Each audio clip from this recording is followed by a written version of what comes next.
ఆంధ్రప్రదేశ్ రాష్ట్ర ప్రభుత్వం హరితాంధ్రప్రదేశ్కు కంకణబద్దులై మొక్కలు నాటే కార్యక్రమాన్ని పెద్ద ఎత్తున చేపట్టిందని, ప్రతి ఒక్కరూ ఒక మొక్కను నాటి వాటిని సంరక్షించే బాధ్యతను తీసుకోవాలని కోరుతూ, అటవీ సంపద పెరిగితే ఆరోగ్యకరమైన గాలి, వాతావరణం ఉంటుందని, గ్లోబల్ వార్మింగ్ వంటి విపత్తుల నుండి మానవ మనుగడను కాపాడుకోవాలని పేర్కొన్నారు.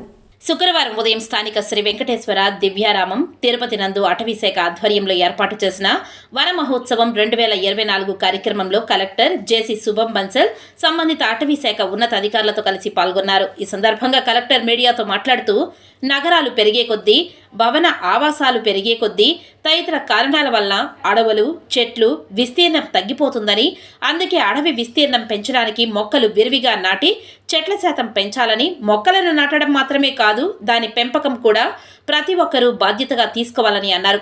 పిల్లలు వారి పాఠశాలల్లో మొక్కలు నాటి వాటిని నీరు పోసి వాటి పెరుగుదల జరిగేలా చూడాలని అన్నారు. పెట్రోల్, డీజిల్ వాహనాలు తదితర కారణాల వలన కాలుష్యం పెరుగుతుందని, వాటి నుండి కార్బన్ డయాక్సైడ్ విడుదల అవ్వడం వలన పర్యావరణం దెబ్బతిని ప్రజలు పలు రోగాల బారిన పడుతున్నారని, చెట్లు ఎక్కువగా పెంచడం వలన అవి కార్బన్ డయాక్సైడ్ తీసుకొని వాతావరణంలో ఆక్సిజన్ విడుదల చేయడం వల్ల పర్యావరణం సమతుల్యత ఏర్పడుతుందని అన్నారు. చెట్లు, అటవీ సంపద తగ్గిపోవడం ద్వారా గ్లోబల్ వార్మింగ్ వలన పర్యావరణం పూర్తిగా దెబ్బతిని ఉష్ణోగ్రతలు పెరగడం ద్వారా ప్రకృతి విపత్తులు ఏర్పడి మనిషి మనుగడకు విఘాతం ఏర్పడుతుందని అన్నారు. అందుకే మన గౌరవ ప్రధానమంత్రి ఏక్ పేడ్ మాకీ నామ్ పే పిలుపు మేరకు ప్రతి ఒక్కరూ ఒక మొక్క నాటి వాటిని సంరక్షించాలని సూచించారు. మన గౌరవ ముఖ్యమంత్రి ఎప్పుడూ చెప్తూ ఉంటారు, వన భోజనాలు, వన మహోత్సవాలు నిర్వహిస్తే ప్రకృతికి, మనిషికి ఒక మంచి అనుబంధం ఏర్పడుతుందని తెలిపారు. జిల్లాలో 50 లక్షల మొక్కలు నాటే లక్ష్యం మేరకు ప్రణాళికాబద్ధంగా అటవీశాఖ అధికారులు చర్యలు చేపట్టనున్నారని తెలిపారు. ఆంధ్రప్రదేశ్ రాష్ట్ర ప్రభుత్వం హరితాంధ్రప్రదేశ్కు కంకణబద్దులై రాష్ట్ర వ్యాప్తంగా వన మహోత్సవం కార్యక్రమం చేపట్టిందని తెలిపారు. హరితాంధ్ర కోసం అడుగేద్దాం, ప్రతి ఒక్కరం మొక్కలు నాటుదాం అనే నినాదంతో ప్రతి ఒక్కరూ హరిత యజ్ఞంతో పాలు పంచుకోవాలని, మన జిల్లాను, ప్రతి ఊరును పచ్చదనంతో కళకళలాడేలా విరివిగా మొక్కలు నాటేలా కంకణబద్దులవుదామని యువతకు పిలుపునిచ్చారు.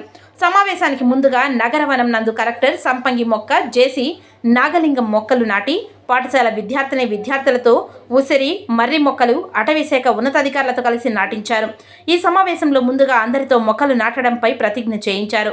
కలెక్టర్ చివరగా నగరవనం నందు ఓపెన్ జిమ్ను జిల్లా కలెక్టర్ అధికారులతో కలిసి ప్రారంభించారు. ఈ కార్యక్రమంలో డివిజనల్ అటవీ అధికారి డిఎంహెచ్ఓ శ్రీహరి, అటవీశాఖ సిబ్బంది తదితర అధికారులు పాల్గొన్నారు. మేము పిల్లలుగా ఉన్నప్పుడు ఇంకా ఎక్కువ చెట్లు ఉండే, కాలక్రమేణా మనకి నగరాలు పెద్దయ్యే కొద్దీ, జనాభా పెద్దదయ్యే కొద్దీ మనకి బిల్డింగ్లు ఎక్కువ కడుతున్నాము. అదేవిధంగా రోడ్స్ ఎక్కువ వేయటం అవసరాల మేరకే వేసే కొద్దీ మనకి అడవి తాలూకా విస్తీర్ణం తగ్గిపోతుంది. మనం దాన్ని మీరందరూ చదువుకొని ఉంటారు, డిఫారెస్ట్రేషన్ అంటారు. సో ఇప్పుడు మనకి రీఫారెస్ట్రేషన్ అనేది చాలా ముఖ్యం. దాంట్లో భాగంగానే గౌరవ ముఖ్యమంత్రి గారు మనకి ఈ వన మహోత్సవ కార్యక్రమం ద్వారా ప్రతి ఒక్కరికి, మరీ ముఖ్యంగా మీలాంటి చిన్నపిల్లలందరికీ ఎలాగైతే మనం ఎక్కువ మొక్కల్ని నాటడం వల్ల మనకి ఈ రీఫారెస్ట్రేషన్ అంటే అడవి యొక్క విస్తీర్ణాన్ని మనము పెంపొందించేందుకు మనందరము కష్టపడాలి. దానికోసం మన ఇంట్లో కానీ, ఇంటి పెరట్లో కానీ, స్కూల్లో కానీ, ఏదైతే ఇంకా ప్రభుత్వ స్థలాల్లో కానీ, ఎక్కడైతే అక్కడ అన్ని చోట్ల మనము వీలైనన్ని ఎక్కువ మొక్కలు కూడా నాటే కార్యక్రమాన్ని ఈరోజు ఈ వన మహోత్సవ కార్యక్రమం ద్వారా మనము స్టార్ట్ చేయబోతున్నాం.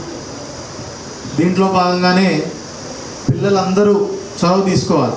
ప్రతి ఒక్కళ్ళు మీరు ఇంకో 3-4 మొక్కలు నాటించే కార్యక్రమం చేస్తే అదొక చైన్ రియాక్షన్ మాదిరి ఇంకా వాళ్ళు ఇంకో 4 చెప్పడం జరుగుతుంది. ఇది చాలా అవసరం. ఎందుకంటే ఈ కాలంలో మొక్కలు నాటడం అనేది ఒక రోజు ఏదో ఒక కార్యక్రమానికి చేసి అదొక